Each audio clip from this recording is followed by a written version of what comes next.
Hi. Skin allergy இருக்கிறவங்க எந்தெந்த பொருள்லாம் சாப்பிட்லாம், சாப்பிடக்கூடாது அதை பற்றி தான் இப்போ பார்க்க போகிறோம். இது என்னுடைய டயட் சார்ட்டு. ஸோ இதில் என்னென்ன நான் சாப்பிட்டேன், சாப்பிடலை, எப்படி எனக்கு சரியாச்சு அதை பற்றி நம்ம பார்க்கலாம். ஸ்கின் அலர்ஜி இருக்கவங்க சாப்பிடக்கூடாத உணவுகள் தான் நம்ம ஃபஸ்ட்டு பார்க்க போகிறோம். துவரம்பருப்பு, வேர்க்கடலை, உருளைக்கிழங்கு, கத்திரிக்காய் எல்லாருக்குமே தெரியும், பொதுவாக சாப்பிட மாட்டாங்க.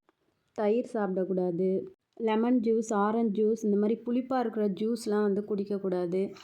ரா அரிசி வகைகள், அதாவது பச்சரிசி வகையில் வர இந்த கருப்பு கவுனி அரிசி, மாப்பிள்ளை சம்பா அரிசி, சீரக சம்பா அரிசி இதெல்லாமே சாப்பிடக்கூடாது.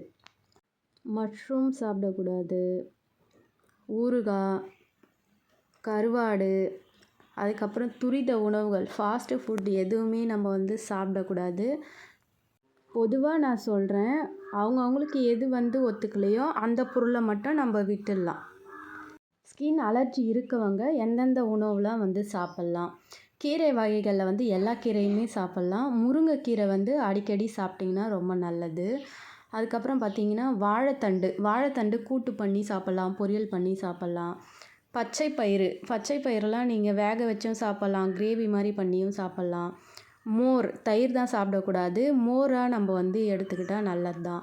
பன்னீர் சாப்பிட்லாம். பழ வகைகளில் பார்த்திங்கன்னா கொய்யா, மாதுளை, ஆப்பிள், நெல்லிக்காய் சாப்பிட்ருங்க, ரொம்ப நல்லது. நம்ம ஹாஸ்பிட்டல் போகிறோம், டாக்டர் மருந்து கொடுக்குறாங்க, மாத்திரை கொடுக்குறாங்க, சாப்பிட்றோம், அதனால் மட்டும் நம்மளுக்கு சரியாகும்னு நம்ம நினைக்கக்கூடாது.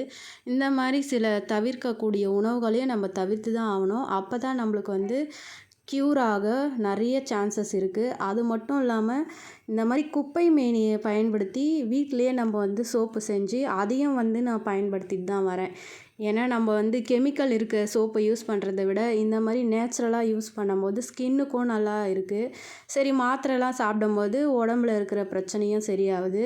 நம்ம ஒரு பொருளை சாப்பிட்டு பார்க்குறோம், அது 2 ஹவர்ஸில் நம்மளுக்கு அலர்ஜி ஆகுதுன்னா அந்த பொருளை கண்டிப்பாக நீங்கள் விட்டு தான் ஆகணும்.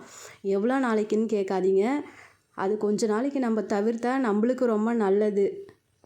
மெயினாக நீங்கள் முட்டை, சீ ஃபுட்ஸ் எல்லாமே நான் சொல்கிறேன். ஃப்ரானு, நண்டு, மீன் வகைகள் இது எல்லாமே நான்வெஜ்ஜே சுத்தமாக நீங்கள் அவாய்ட் பண்ணால் கொஞ்ச நாளைக்கு நல்லாயிருக்கும்.